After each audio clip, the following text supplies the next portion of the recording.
asalaamaaleykum wa rahmatullah mbokki auditeurs yi ñu ngi leen di nuyu di leen gërëm di leen sant ci teewlu bi seen émission Agora ni ñu koy defee dimanche bu jot 14h jàpp 15h ñu dalal ñi nga xam ni ñoo nekk ci langue politique yi ngir ñu waxtaanee Sénégal na muy doxee ak gox yeeg goxaat yi nan la ñu gisee langue politique gi tey ñuy dalal koo xam ni mën nañoo jàpp ni guléet ñu dalal ko ci émission Agora.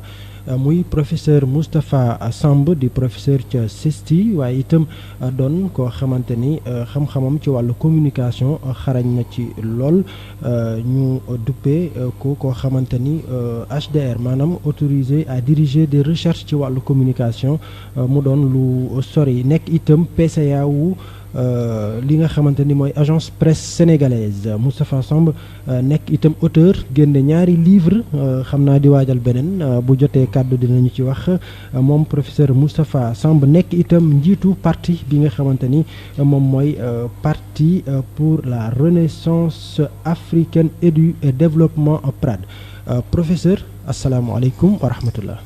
maaleykum salaam Ibrahima maa ngi lay nuyu di la ziar.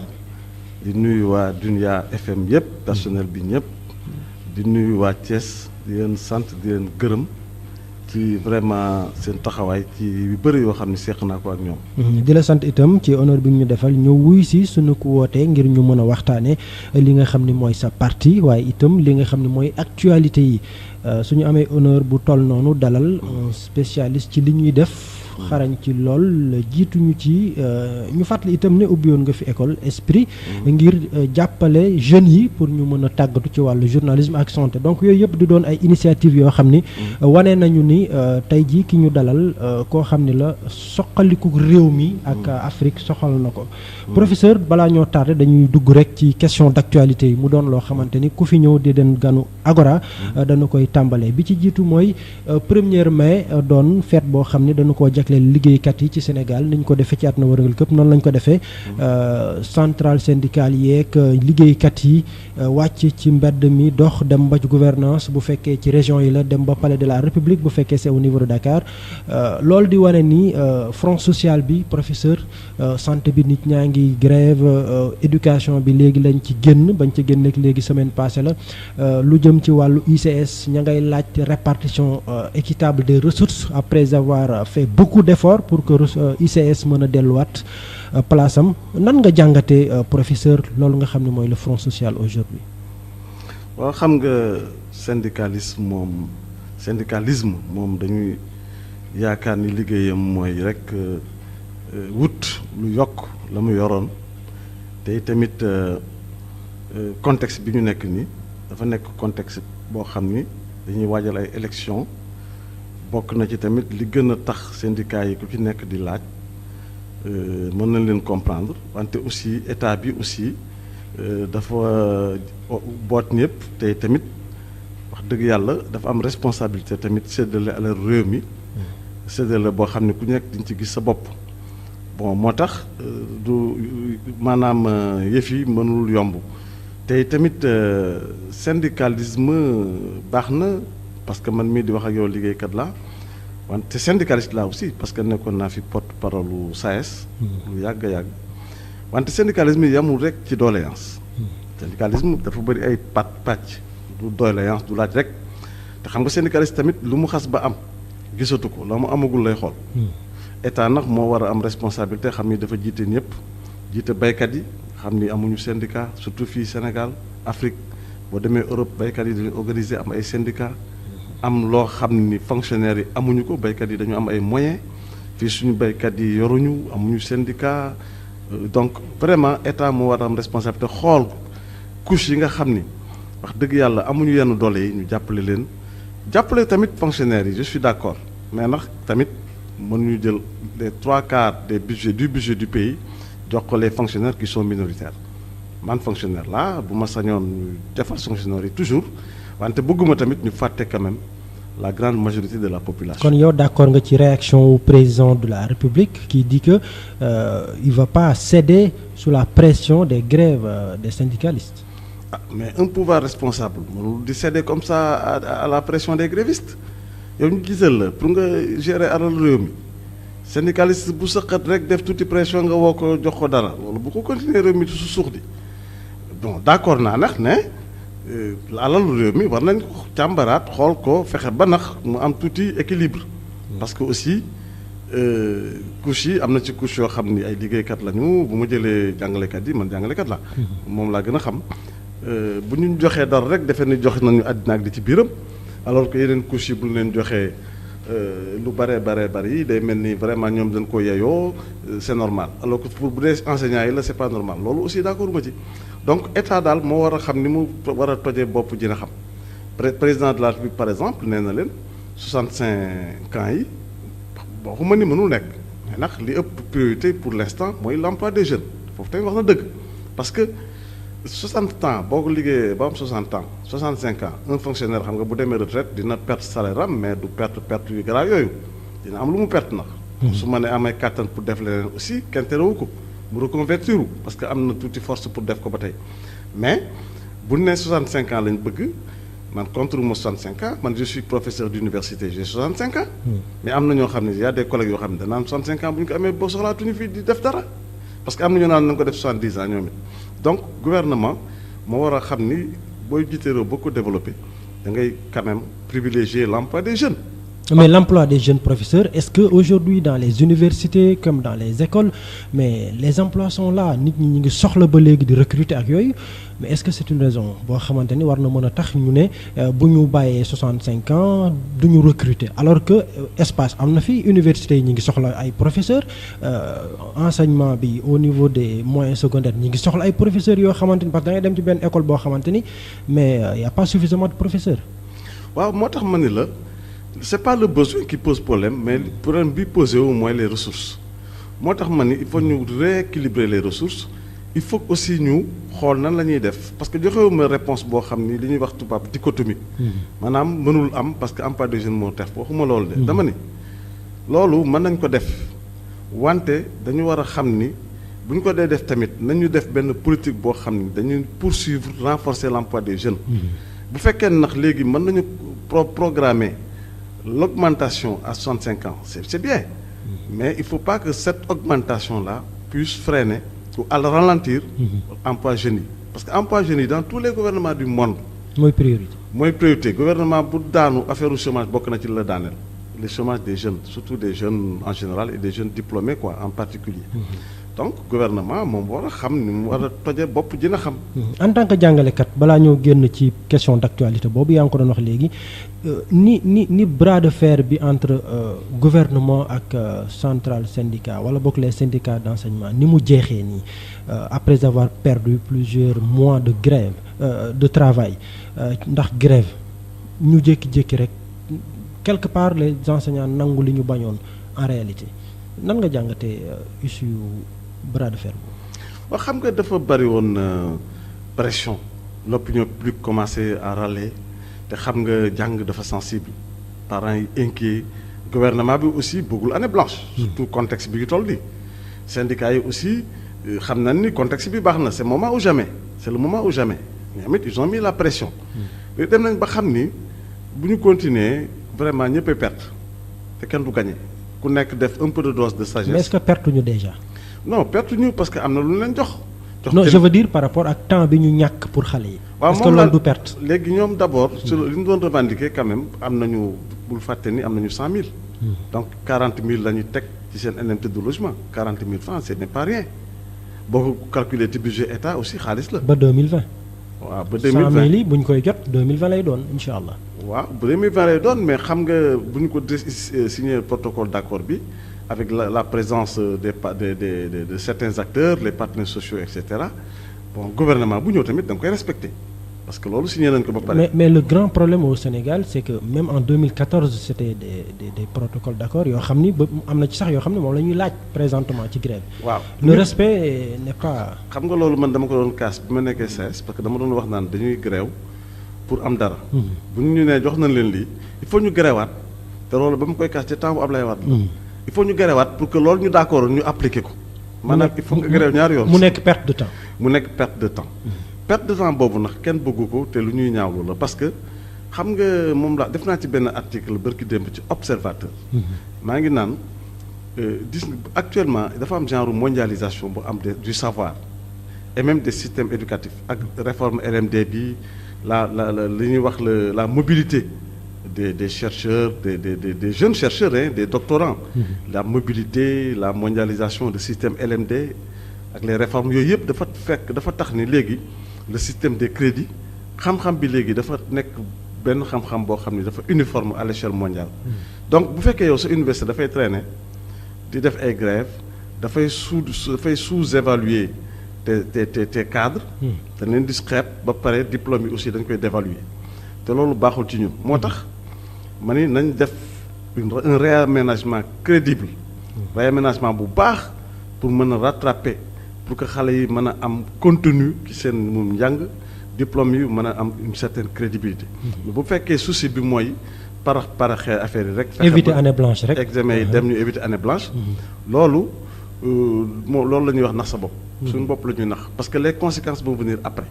moo tax ma ni waxtaan bu sérieux war na am. entre les différents acteurs pour que ñu mën a rattraper l'année scolaire un rattrapage boo xam ne ndax dafay nekk vraiment lu crédible. Alors loolu mooy première question d'actualité bi professeur deuxième question bi moom dalay laal le monde de la presse ndax le 3 mai bi ñu passé on a célébré la journée internationale de la liberté de la presse alors noo ko jàngatee yaay PCA ou agence presse sénégalaise nous on est sur le terrain liberté de la presse noo ko jàngatee fu ñu ci toll. waaw liberté de la presse moom wax dëgg yàlla Sénégal amuñu problème boobu. parce que journalistes yaa ngi liggéey ñu ngi def lu leen neex ñun kay su ma doon wax sax dama naan il faut ñu renforcer un peu les garde-fous parce que lu waay neex def lu waay neex wax loolu aussi baaxul et c'est pas du journalisme. L'éthique et la déontologie war nañu ko revisiter parce que journalistes yi bëri gis nga dans la vie. lépp lu amul éthique rek baaxul. éthique même métier. même maçon bi defar ay pieds sax bu xamee ne yow mi muy liggéeyal xamoo pied bi ndax am na solom déet mu yàkkamti bañ koo def yow nga xam mu xam ne yow doo xam ndax xam pied bi c'est nécessaire ou pas fo ba manqué na éthique am te éthique boo lu mu amul rek baaxul donc lépp lu ñuy def dafa am éthique am déontologie léegi nag liberté de la presse kenn weddiwul ni am na Sénégal moom vraiment mën ñu ko weddi. mais selon vous qu'est-ce qui explique le fait que comme ni nga ko waxee ni éthique ak déontologie boobu di manquer dans le métier.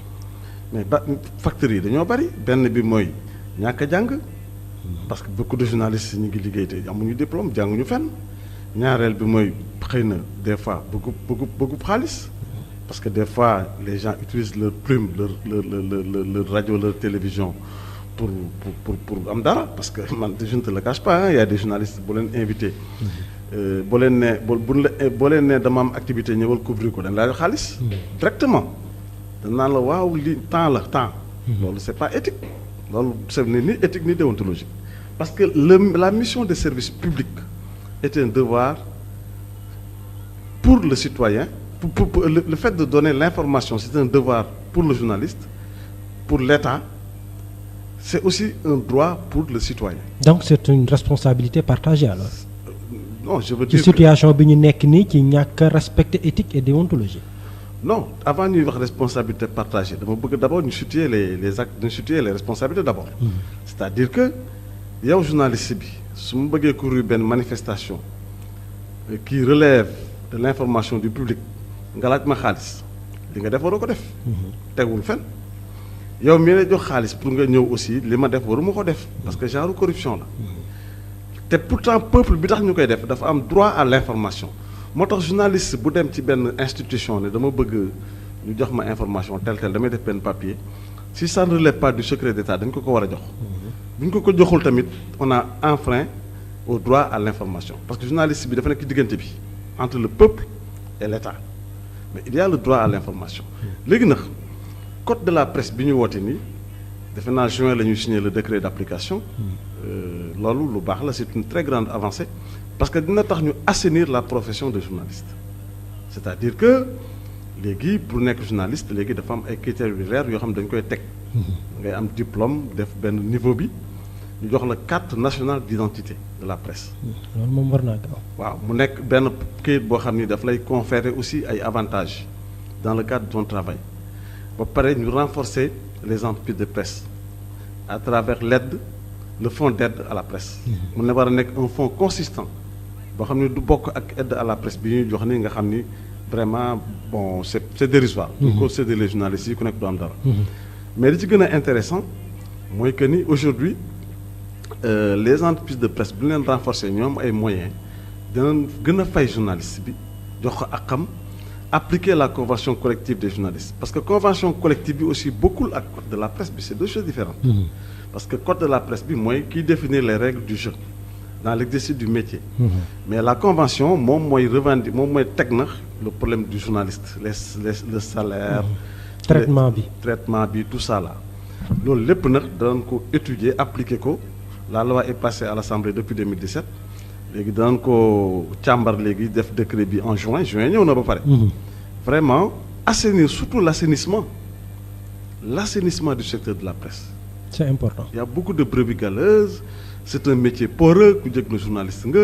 même tey da ngay nekk jàngalekat ba ci yàgg nga jékki-jékki nekk journaliste. waaw tout de suite wala nga nekkoon koo xamante ni rek yow daal jékki rek jël nga sa caméra et puis hop un site est là et puis tu deviens caméraman tout de suite. merci beaucoup xam nga man bi ma nekkee fële sësti xam nga nekkoon naa fa directeur des études.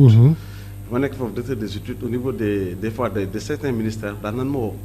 di ma laaj naan ma waa kii on a pris tel étudiant là tel un de vos anciens étudiants moom est-ce que def na communication di ma poser question boobu xam nga man aussi moom damay nekk mal à l'aise pour di wax loo xam ni daf ko yàqal daan ma ko laaj wala nit def ci rajo bi benn faute bu garaaw di ko répéter ñu xam ni kii jàngul xam nga y a beaucoup d'écoles privées aussi yow am na ci ñoo xam ne sax le recrutement là est bâclé que dañuy jël rek noonu comme ça bon du yëpp a koy def quoi mais am na école yu koy def ñu woo ma naan ma waaw mais comment vous pouvez former des gens comme ça man leen ko kan la ñu wax ma xool man leen kii nekkul sësti jàngi yowu fi jaaru fa waaw te xaw ma ko sax man donc ñoom dañuy jël ñëpp def ci benn sac accuser les formateurs alors que du ñoom c'est plus compliqué que ça donc le code de la presse nag loolu en amont. da koy régler forme yu bëri yu mu ciy régler. mais am na sew entre information bi ak communication parce que des fois les gens qui veulent une visibilité quand ils appellent journaliste comme ni ngeen ñu ko doon waxee il faut se méfier de la source bi ñëw vers le journaliste.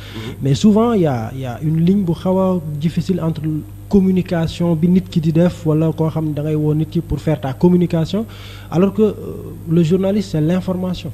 Absolument parce que le communicateur il rend service à des intérêts particuliers. Voilà. Le journaliste lui il rend service à l'intérêt général. Beaucoup. Le journaliste doit être objectif. Dafa war a objectif.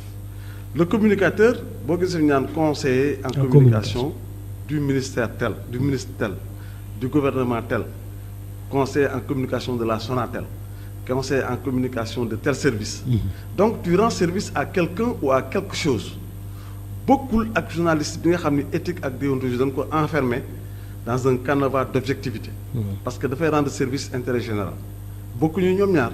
man nag doyen j'ai comme l'impression que li ñuy communiquer li ñuy def communication moo ëpp li ñuy def journalisme information maintenant apparemment. mais vous avez raison. xam nga am na benn. et c'est dommage benn sujet bu man maa ko joxoon sax d'ailleurs yàgg na il y a quelques années là au CESTI. De nos jours on communique de plus en plus et on informe de moins en moins. Voilà. Donc c'était un sujet d'actualité te loolu yàgg na c'est une problématique ancienne. bu léegi la xew quoi mais wax nga dëgg foofu vraiment wax nga dëgg il y a beaucoup de choses à revoir. beaucoup de choses à revoir. jërëjëf bu ñu ko naree jàppee nii ba moytul ñu def ci émission bi ci loolu te du jeex waaye beneen question d'actualité bi professeur immigration clandestine bi mën naa ne du jeex mukk presque parce que on en revient bërki démb ci semaine bi chavirement au large des côtes algériennes. Une dizaine de Sénégalais dont un pêcheur ñàkk ci bakkanam ça revient on parle d'emploi des jeunes les gens sont prêts à mourir même pour aller chercher un emploi meilleur loolu ñu mën a wax ci loolu. xam nga problème boobu dafa nekk problème boo xam ni vraiment boo xëyee rek. dégg ñu ne Sénégalais yi dee na wala bateau chaviré na fële wala rey nañu ay Sénégalais Centrafrique sa xol day metti te doo ci mën dara xam nga immigration moom dëkk yi àddina bépp ñoo koy def.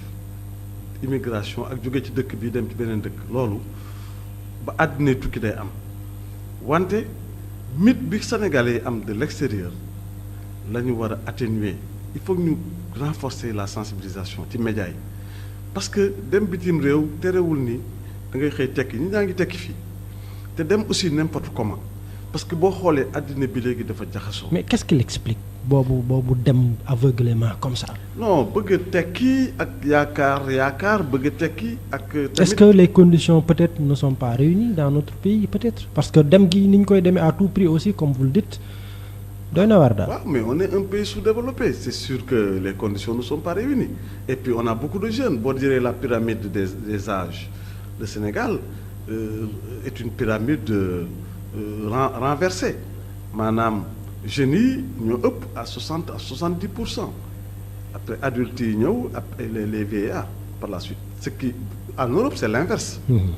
Pyramide bi c'est une pyramide classique maanaam y a beaucoup de vieux et peu de jeunes parce que y a peu de jeunes chez nous c'est le contraire léegi nag man li ma xalaat mooy que ni sensibilisation bi il faut ñu continuer ko ba pare traquer vraiment sévèrement te loolu état moo ko mën a def les passeurs ce qu'on appelle les passeurs parce que ku dem bay jël ay bateau daan da ngay génn cela veut dire que amoo visa amoo moyen pour jël avion parents yi ñooy dem dajale lu ñu bay wala lu ñu sàmm wala lu ñu liggéey jox ko seen doom yaakaar ni dana fay bu demee ndekete bu demee du àgg donc il faut mais ñi àgg dañuy yónnee nag loolooy gën a yëkkati ñi nga xam ne ñi ngi fii des fois nga gis ku àgg koo xam ne dans des conditions très difficiles mais dañ la naan au moins boo génnee moom dinañ la fay sa ñaq ni mu waree mais fii boo liggéeyee bay bëgg a dee it sa ñaq doo ko jot ni mu waree souvent ça aussi c'est un problème. xam nga danger bi mooy da ngay bokk ak nit koñ wala ngeen bokk kër mu génn dem ngay situation changé. oui tout de suite. yow da nga naan. lii même bu dee daan ci dee sax. jar na ko naa risqué. soit ma rëcc dem sama affaire bu baax wala ma dee ci. noppalu. loolu noonu de lañ koy jàppee. fekk demeewul noonu noonu lañ koy jàppee moo tax. il faut ñu waxtaan ak nit ñi à travers les médias surtout xamal leen ni gisoo xool loolu di xew barki démb Centrafrique. deux Sénégalais. waaw ay Sénégalais yu doon génn. d'ailleurs moo nekkoon la question qui devait suivre. voilà donc ñu yóbbaale ko benn yoon. voilà merci beaucoup man affaire boobu dama ko xool mais daf ma metti ñaar nit yu génn dañ di seeti seen benn xaritu soldat la xaw ma waa MINUSMA yi. di dem dajeek ab groupe boo xam ne les anti-balaka xaw ma. loo xam ne ñoom seen yoon nekku ci. ñu jël leen et puis dañ leen a torturer jusqu'à la mort ba pare lakk leen loolu kenn mësu ko gis atrocité boobu xam nga loo xam ne aussi seen yoon nekku ci xam nga c'est ça qu'on appelle vraiment mourir bêtement. te loolu mooy am fépp à travers le monde te man li ma gën a jaaxal mooy chaque jour nga dégg ñu ne rey neen Sénégalais Congo rey neen Sénégalais New York rey neen Sénégalais. Espagne, Italie. Milan. Mais pourquoi on ne tue que les Sénégalais et partout dans le monde? Et ça, c'est une très bonne question, professeur. C'est une très bonne question. On a comme l'impression que les Sénégalais ci biti amuñu kenn ku leen protéger. On ne comprend rien. C'est-à-dire que l'État même, xam nga État bi aussi mënul chaque Sénégalais mu teg un policier derrière. Mais il y a quelque chose qu'il faut revoir. Dans notre diplomatie, dans la protection de nos concitoyens ci àll bi. ndax nañ xoolaat jëf yi daal. parce que daal doxul. waaw doxul quoi il faut ñu xoolaat jëf yi quoi. parce que vie dafa am solo. alors la constitution d'ailleurs ci article 7 bi dit la personne humaine est sacrée. Inviolable. Absolument. Et l'État a l'obligation de la respecter et de la protéger. Absolument. Exactement, ce sont les termes de l'article 7 de la constitution sénégalaise. Absolument. Et puis bavure policière yi am à chaque fois. Voilà ce qui s'est passé récemment en France. Ay policiers yu doon fekk Sénégalais buy jaay ñu dem xaw ma autopolice bi fiir ko mais da nga naan sax finalement ñi ñoo ko tey. parce dara du ci mujj des fois il y a un racisme qui ne dit pas son nom. Bon partout dans le monde il y a des racistes am na ñu baax na dëkk yoo gis am na ñu baax lool mais am na fi aussi ay quelques groupes yoo xam ne c'est des xénophobes ils sont racistes ils sont capables même man des fois dama di dox nii biir Europe. mais damay ragal les yoon yi nga xam ne am bëriwul nit. parce que dama naan mën nga dajeeg un drogué wala un fou wala un raciste fëgg la fukki bal. jeex na tàkk dem yoonam. par le simple fait que tu es noir. mais moo tax léegi le fait d'aller à l'extérieur pour man. c'est un danger bien sûr c'est un danger. donc il faut faire tout pour que nit ñi bëggandoon nekk seen réew que. plus que ñuy bëgg di génn vraiment je pense que en plus de la sensibilisation bi nga wax ni itam ay la yéwén jot na ñu fexe ba nit ñi boo leen doon génne sax du ñu bëgg waaw am envie toog seen dëkk liggéey seen dëkk ça Bien aussi sûr. c'est une responsabilité partagée. Absolument, c'est fondamental. Mais même violence policière boobu nga wax ak bavure yi mais au Sénégal à Thiès lors de la grève des élèves du lycée Malick Sy on a vu 2 jeunes élèves qui ont perdu kii bëtam kii am simplement parce que projectile en frontal finalement doo comprendre. yooyu aussi c'est professeur à éviter parce que xam nga Sénégal dañu tàmm tant que dégguñu ne dee na rek pour ñoom garaaw xam nga dégg naa gars yi naan waaw affaire bi amagul mort donc gars yi naan am na mort nangam ak ndangam Abdoul Mbaye wax na fi dee mais problème bi nekkul foofu. problème bi mooy il faut qu'on évite la violence. le jeu politique dañ ko war a def de manière pacifique ku bëgg a marche ñu bàyyi la nga marche. la marche doit être encadrée partout dans tous les pays du monde nit ñi dañuy marcher ñu leen di encadrer mais interdire marche mooy indi fitna indi ay xuloo ay xeex ay sànnante xeer projectile ak ay blessés te jaru ko. ça devait être l'exception d'ailleurs. ça devait être l'exception moi je crois qu'il y a une culture boo xam ne war nañu ko développer et que la violence devienne une exception. parce que le débat politique la concertation le dialogue loolu moo yore démocratie mais ay dem assemblée nationale di durante ay kur fañ même wax dëgg yàlla. taxul woon ñu fal député.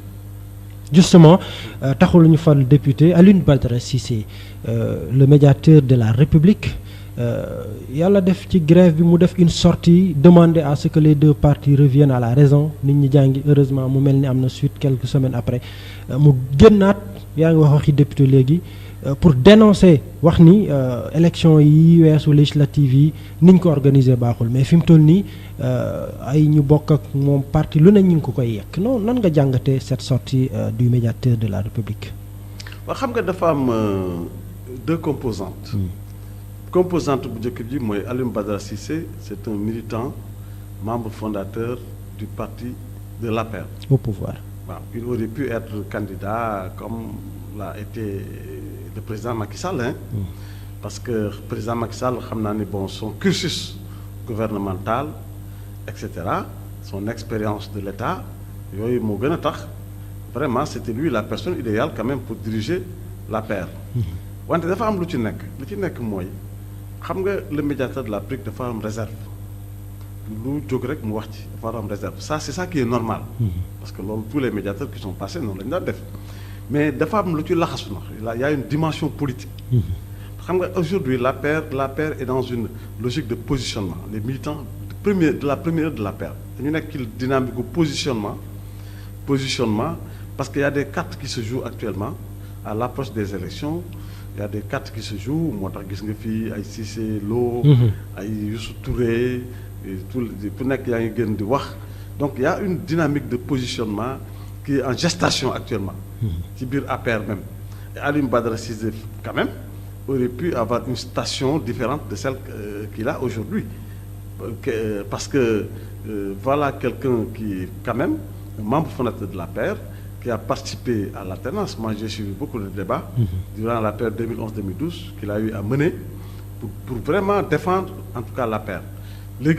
Une fois la victoire acquise, c'est vrai, il y a des bisbilles, des combats politiques, etc., qui ont fait qu'il a été dans un premier temps écarté. Après, du Indiwatko, Djorko médiature, bon, certainement, Djelna médiature et tout, mais il ne veut pas se débarrasser de son manteau politique. Parce qu'il se dit que yëf aussi yëfama léegi nag dafa nekk finalement benn xeex boo xam ne ci biir APR la ñoomi neen boo xam ne ñun duñ ci mën a sori trop. mais est-ce que mu waxee ko noonu quelqu'un qui a été parmi les fondateurs comme vous venez de le rappeler mais kooku est-ce que bu fekkoon ni day waxal lu neex parti au pouvoir est-ce que noonu la war a waxee. non warul wax sax nekk foofu di wax lu neex parti au pouvoir mais warul aussi nekk foofu di xarab. c'est ça aussi. xarab bi aussi dafay nekk dañ koy considérer comme manque de réserve par rapport ak posture bi mu nekk nii actuellement. mais sortie bi. waaw du ci intérêt général la jëm wala nan nga ko jàngatee. waaw sur ce plan là même bu amee moom par rapport bu fekkoon ni moom yorul médiature. bu ko neexee mu wax ko en tant que. mais position moo ko permettre. waaw la position des médiatures mooy exiger réserve xam nga le président. L'ancien médiateur la Serigne Diop, professeur. Le ministre professeur Serigne Diop, que je salue au passage, c'est un grand frère. Alors, bi ñu ko laajee ci affaire au 3e mandat bu Wade bi même boo xoolee sax affaire au conseil constitutionnel bi bu Macky Sall bi daf ci bañoon wax. C'est après qu'il a commencé à se prononcer mais il a toujours refusé disant qu'il a un droit de réserve. Donc position médiature moo mel noonu. et te boo gisee attaques yi ko APR attaqué foofu la ñu ko teg mais il faut qu'il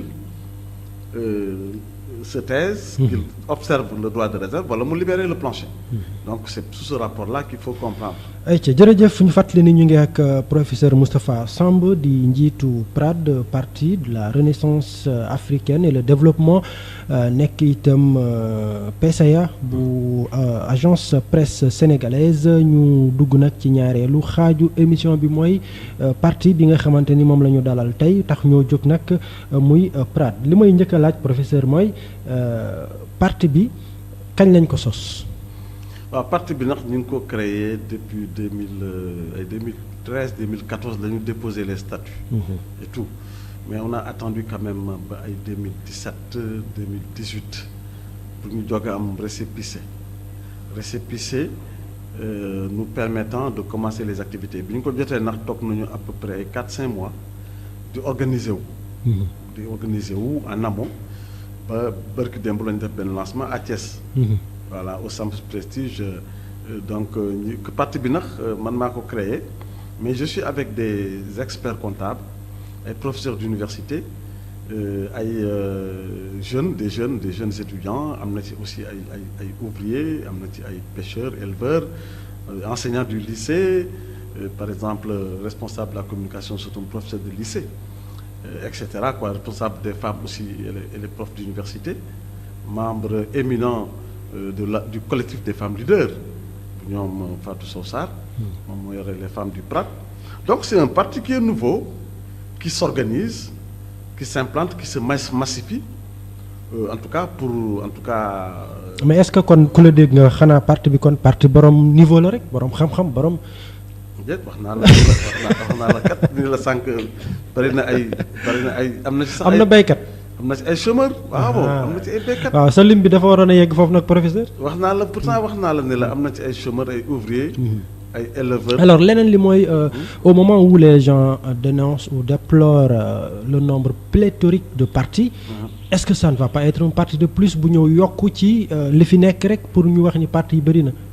xam nga boo xoolee au fond bu ñuy créer parti souvent dañu bëgg a am benn instrument pour joxe sunu xalaat ci ni dëkk bi doxe loolu moo jiitu parce que xam nga man yàgg naa wax sax ci médias yi nii mais en tant que expert consultant mais boo amee parti politique daf lay permettre ndax léegi nga am un instrument qui te permet de parler toi et tes compagnons pas moi seul.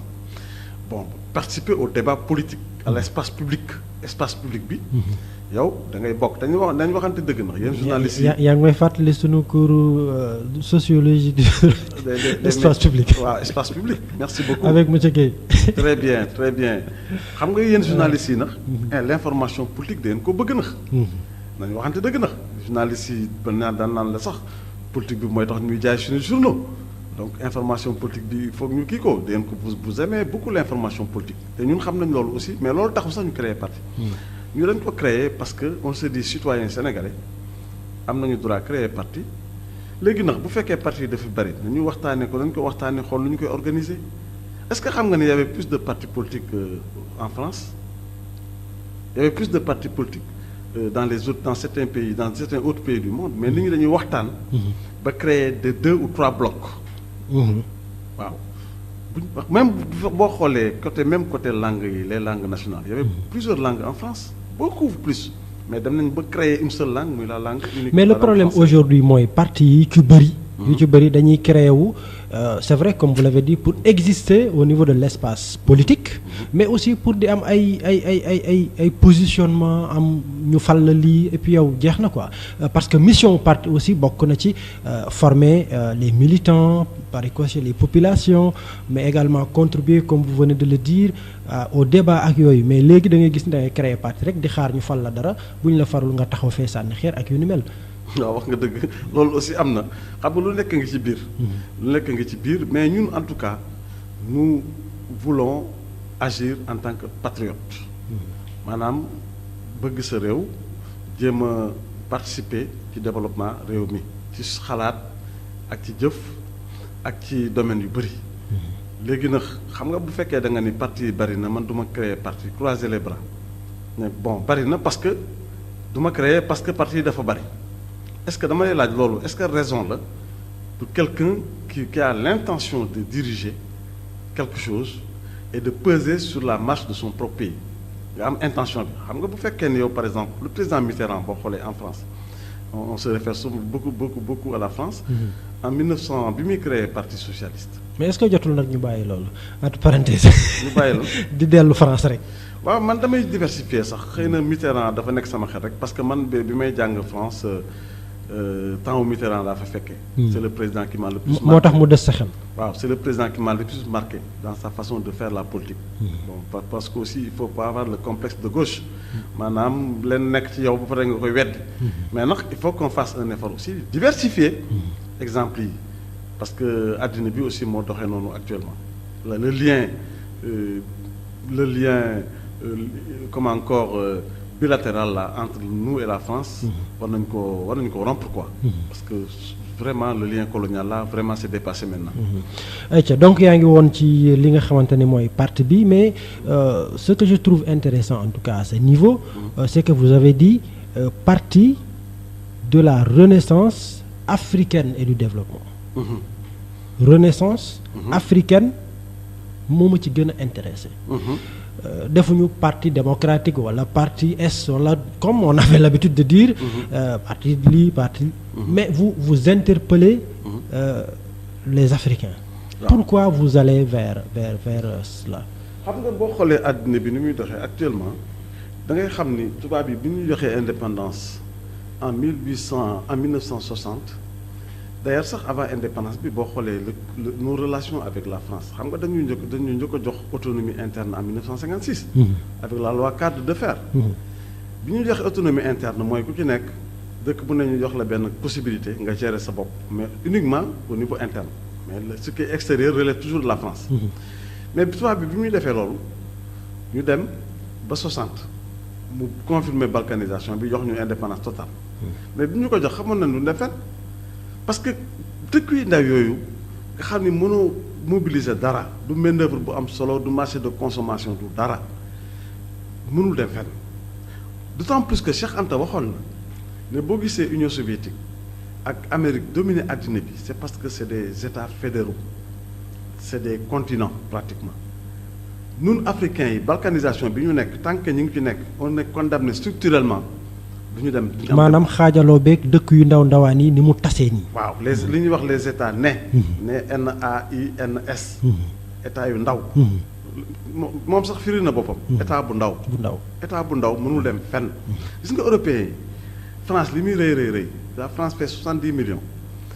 Angleterre noonu Allemagne noonu mais dañu ne ñun rek on ne peut pas faire face à la mondialisation dañoo ànd créer Union européenne. segam ñoom ñi nga xam ne dañoo am doole nekk dëkk yu mag ñoo xeeb seen bopp ci contexte mondialisation waxuma la ñun ñi nga xam ne ay dëkk la yoo xam ne ay quartier lañu daanaka ñu bëgg toog ci loolu rek naan ay président diw 50 présidents yoo xam ni kenn mënul bopp sa bopp dara. aju ci benn réew parfois. waaw c'est compliqué et contradictoire que de dire les pays africains qui sont au nombre de 50 war a janoo ak France. ak France benn ministre ça fait mal. supposons un ministre des affaires étrangères de la France s'il veut rencontrer les ministres des affaires de l'Afrique des affaires étrangères d'Afrique il a en face de lui 55 ministres. Oui. des affaires étrangères. waaw mel ni mooy seen kilifa. waaw te moom kenn la. gis nga tubaab bi bi ñu balkaniser parce que la première balkanisation de l'Afrique historique c'est le congrès de Berlin en 1884-85 ñu balkaniser Afrique boobu tubaab bi daf ñu bëggoon a maanaam affaiblir exploiter ñu séddoo ku nekk am sa pàcc comme gâteau. bon loolu bi mu continuer ba 1895 nga xam ni léegi séddoo bi jeex na léegi li des. mooy giiroo nax léegi xaalis ressources yi.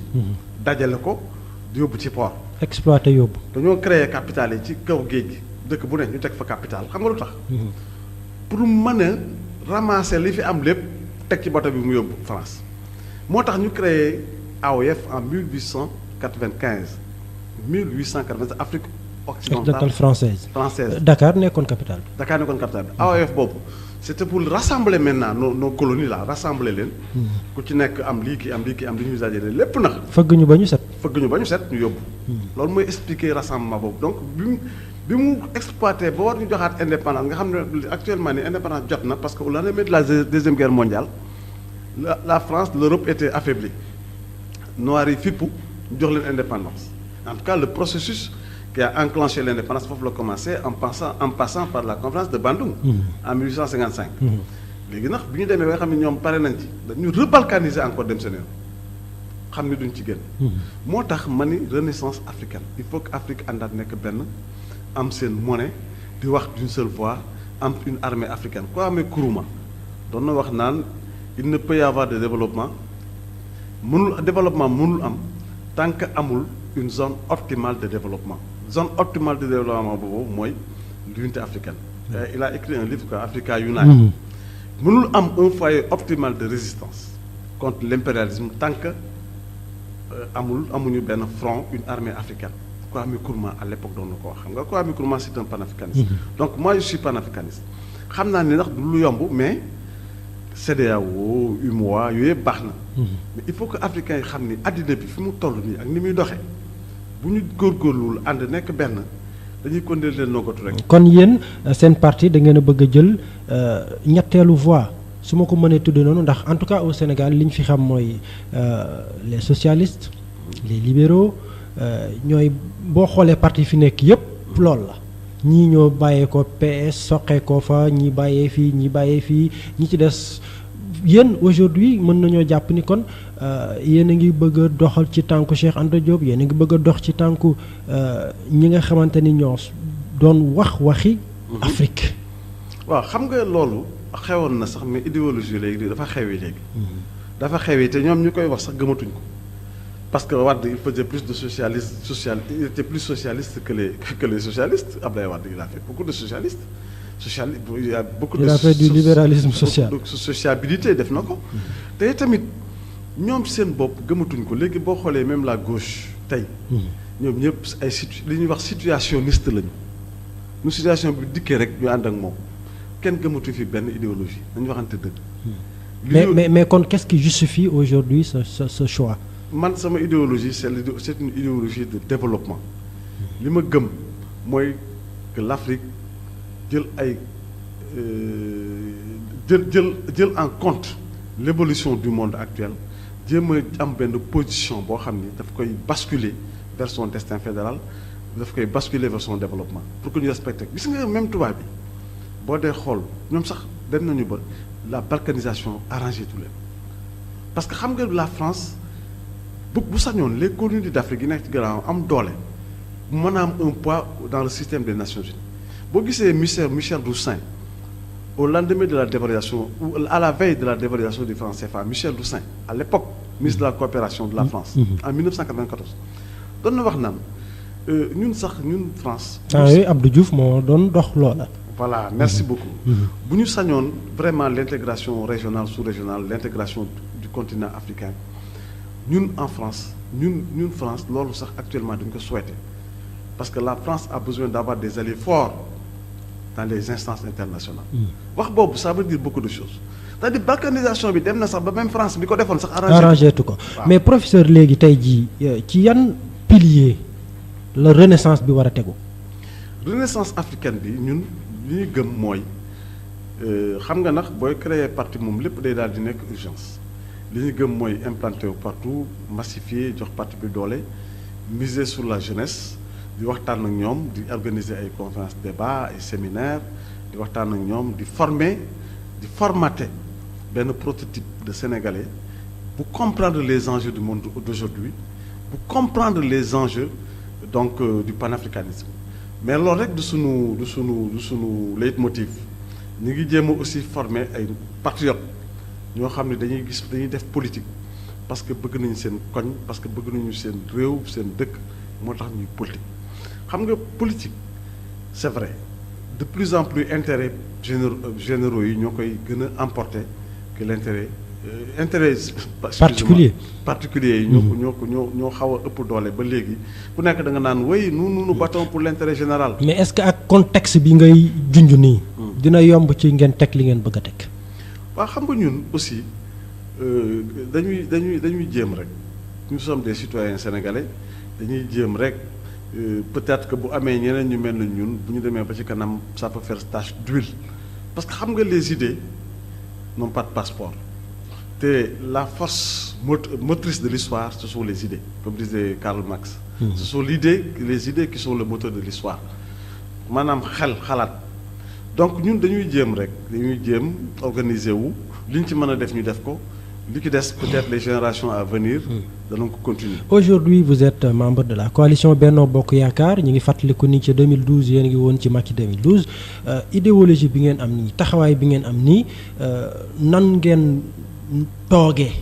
ci Benno Bokk Yaakaar boobu la est-ce que yéen a ngi koy jéem a cultiver foofu ak fan la toll ndax li ngeen gëm yéen mooy une renaissance africaine mais apparemment maa ngi dalal semaine passée rek le responsable régional bu PAI Sow qui nous disait indépendance moom nañ koy wax rek mais amuñu ko. parce que et c'est avec l'actuel régime que lañ ko gën a ñàkk en fonction boo dee xool par rapport ak président Wade. boobule contexte boo ci nekkee di waxi renaissance africaine. am nga ay chance pour ñu déglu la du côté du pouvoir.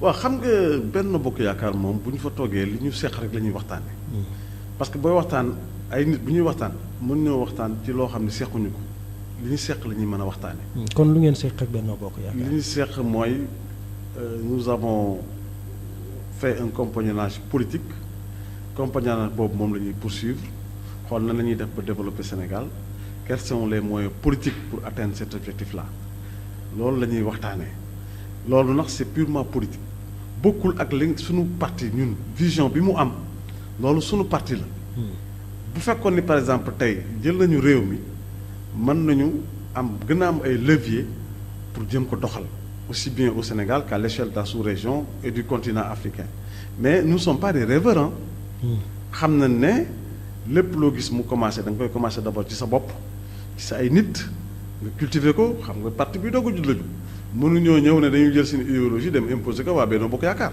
wala ñu ñëw ne ko lii mooy ne wala ñu ñëw réunion Benno Bokk Yaakaar ne lii mooy nekk objet de la discussion parce que ñun lii lañ gëm xam nga avant Benno Bokk Yaakaar. mais bu débat amee quand même di ngeen défendre seen position en fonction de seen parti li muy dox. à chaque fois xam nga avant Benno Bokk Yaakaar sax y a Macky 2012.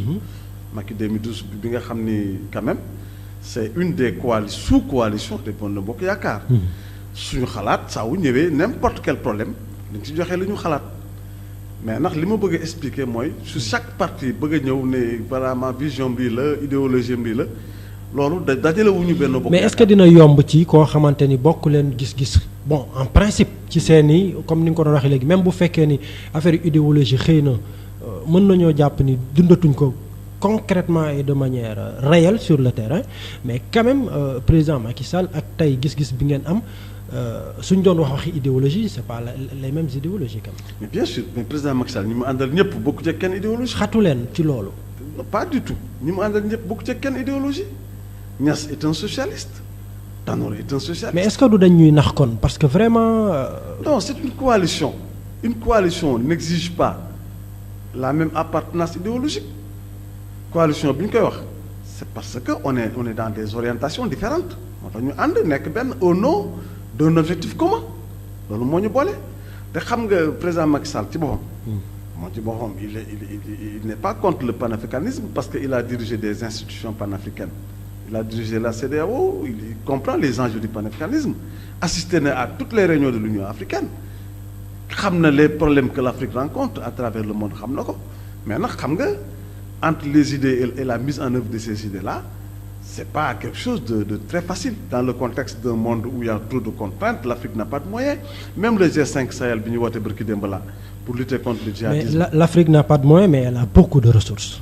oui bien sûr l'Afrique n'est pas pauvre. mais ça aussi c'est très important moi j'aime pas que l'on dise que l'Afrique est pauvre non man dama gëm ni l'avenir du monde c'est l'Afrique et d'ailleurs tubaab yi ñoo ko gën a xam ndax ñu ngi fi ñëw. waaw moom moo tax ma ne la l'Afrique est riche mais pauvre. pauvre de ses dirigeants. pauvre de ses dirigeants, pauvre des ressources que nous consommons par rapport au reste du monde. Vraiment, on est pauvre. Parce qu'il faut qu'on se regarde dans une classe. Hein. Il faut que l'Afrique se batte pour être au même niveau que le reste du monde. Oui, sur tous les surtout plans. qu'on échange, qu'on revoie un tout petit peu les termes d'échange entre ñun ak ñoom. Parce que, comme on le dit, ICS aujourd'hui ñi ngi ne c'est vrai que Indiens yi ñoo indi seen xaalis ñoo def lii ñi ngi koy liggéey, mais finalement ñoom li ñu war a jot en tant que travailleur, mais ils sont prêts à taper sur la table pour demaat ay xuloo ak yooyu pour ñu jox leen li ñu moom. Donc man j'ai comme l'impression que yenn saa yi ñoom dañuy ñëw ci Afrique xool ressources yi, mais waxtaani bu ñu ko defee. Et d'ailleurs le président Macky Sall qui dit qu'il est prêt à revoir yenn contrat yeeg ci ni ñuy exploiter suñu ressources yi, mais jot na, professeur. waaw bien sûr xam nga un dirigeant, un intellectuel doit défendre les intérêts de sa nation. mu man muy lu mu mënti doon état bés booy négocier ak beneen état bu dul sa bos da ngay défendre sa intérêt réew. état bu fi ñëw intérêt réewam lay défendre ñun nag ñoo war a am fulla ak fayda ba défendre suñu intérêt réew ba nga xam ni dañuy gagner duñ ci perte. su ko defee bu fekkee ni ak état bu mu mënti doon nag laa wax dañoo war a défendre suñu intérêt réew te je pense que vraiment quel est l'intérêt de l'homme politique à négocier avec un autre État pour vraiment perdre dans cette négociation-là.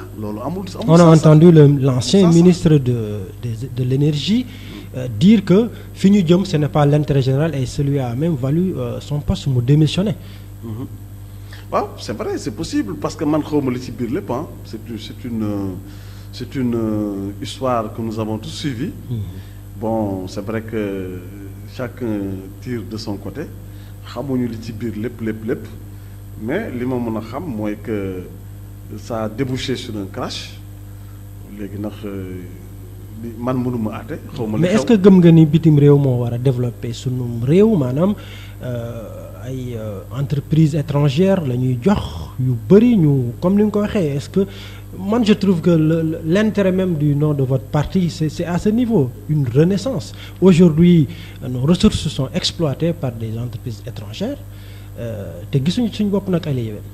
Man de li ma gëm man li ma gëm mag sama parti mooy le développement doit reposer d'abord sur les fils du pays. Développement endogène la gëm, la promotion des entreprises et des entrepreneurs locaux nationaux loolu lañu gëm. Jox étranger yi le monopole de notre industrie de notre économie bu noppi sunu gars yi nekk fii opérateurs yi nekk ay sous-traitants loolu du ñu développé daf ñuy tardel. li ma gëm sama parti gëm ko mooy privilégier les intérêts nationaux dans toutes les formes de négociation, de tractation, que ce soit dans le domaine de l'industrie, dans le domaine commercial, dans tous les domaines. loolu lañ gëm. C'est dommage li ñu jeexal nañu waaye am na loo xam ne mënuma la koo ñàkk a laaj. C'est ce jour lancement wu activité fii à Thiès. On vous a entendu dire que Thiès doit être une plateforme boo xamante ni dafa stratégique à Thiès. Mais sur le terrain ce qu'on voit c'est plutôt Diamniadio qui aujourd'hui est en train d'être mis au devant. Et vous pensez que Thiès d'après ci li nga ñu waxoon en tout cas ci benn extrait que vous pensez que Thiès plutôt devait jouer beneen rôle bu dul aujourd'hui bi ñu ko bëgg a def nii. Non xam nga dama expliquer nii xam nga état bi comme l'état ne peut pas faire tout en même temps Diamniadio c'est bien, c'est une bonne alternative pour Dakar, pour décongestionner Dakar, pour décentraliser et même déconcentrer. Parce qu'il y a une différence entre la décentralisation et la déconcentration. Mais dama ne la avec les zones économiques spéciales de Diass, de Sandiara, de Diamniadio xam nga dañuy def des zones économiques yoo xam ni chaque zone doit avoir des critères de connectivité. Il faut mu am port wala moom aéroport. su amee port aéroport ñu def ko une zone de connectivité nga xam ni les industries dem import extérieur mën nañu implanté wu seen marchandise yi dem ak bitim réew ñuy indi tamit. Ça crée de l'emploi. Moo tax ma ne ces zones économiques spéciales là. Je crois que le comité paritaire a été installé. Ils vont essayer maintenant de faire de ces zones économiques spéciales-là des pôles de développement économique. Thiès ndax dama ni comme le tissu foncier de Diamniadio est étroit, limité, Diamniadio ne peut être qu'un passage. Parce que ils sont obligés de venir à Thiès. C'est Thiès l'avenir.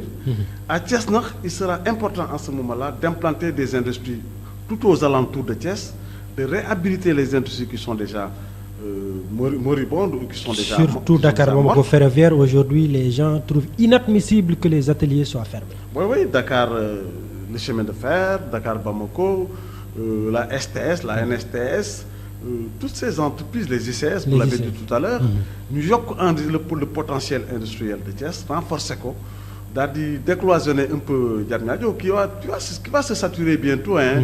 On a délocalisé des ministères. Des ministères là-bas, avec un conseil des ministres décentralisé. C'est pas important à mon avis, conseil des ministres décentralisé. Ah, ça, c'est de la communication. C'est de la communication événementielle. C'était pour montrer, focaliser les gens sur Diamniadio par rapport à l'inauguration qui allait se faire. Parce que je vous ai dit que l'État pose toujours des actes qui peuvent être toujours utiles pour la République, mais qui sont aussi politiques. Parce que c'est le moment, c'est le contexte. Donc c'est de la communication politique. C'est sous cet apport-là qu'il faut comprendre le Conseil des ministres décentralisé et l'inauguration donc de la sphère ministérielle. Yaa ngi koy wax lu am solo port dans une pôle de développement yi déjà on parle de port de Ndayane qui ñoo ngi ciy xalaat di ci réfléchir plus AIBD. C'est vrai que Thiès doit pouvoir jouer son rôle. Bien sûr, c'est des zones de connectivité et que cette ceinture-là, avec un peu d'effort dans le renforcement du potentiel du tissu industriel local, Thiès, inéluctablement, sera l'une des régions phares du Sénégal dans les prochaines années. Malheureusement waxtu wi jeex na ñu ngi fàttali ni sunu gan moo doon professeur Moustapha Samb. Moustapha Samb, candidat 2019 pour Thiès sur le plan local. 1 minute ou 30 secondes. Bon, ça c'est des choses sur lesquelles on n'a pas encore discuté. Mënaguma ci joxe une réponse affirmative. Mais en tout cas, on aura toujours notre candidat sur toutes les élections qui se dérouleront dans ce pays-là. jërëjëf professeur. Merci beaucoup. Voilà ñu sant la gërëm la professeur Moustapha Samb ñu fàttali ni yaay njiitu PRAD di parti de la renaissance africaine et le développement waaye itam PCA bu agence presse sénégalaise. On n'a pas pu parler un peu de l'agence presse sénégalaise mais ce n'est que partie remise mais daal ñu sant la gërëm la ci wuy si bi nga xam ne wuy si nga ko émission Agora par ricochet la rajo Dunia 93.7 ñu sant leen gërëm leen yéen itam auditeurs u 93.7 joxaat leen daje ba dimanche incha allah ak beneen invité bu soobee yàlla.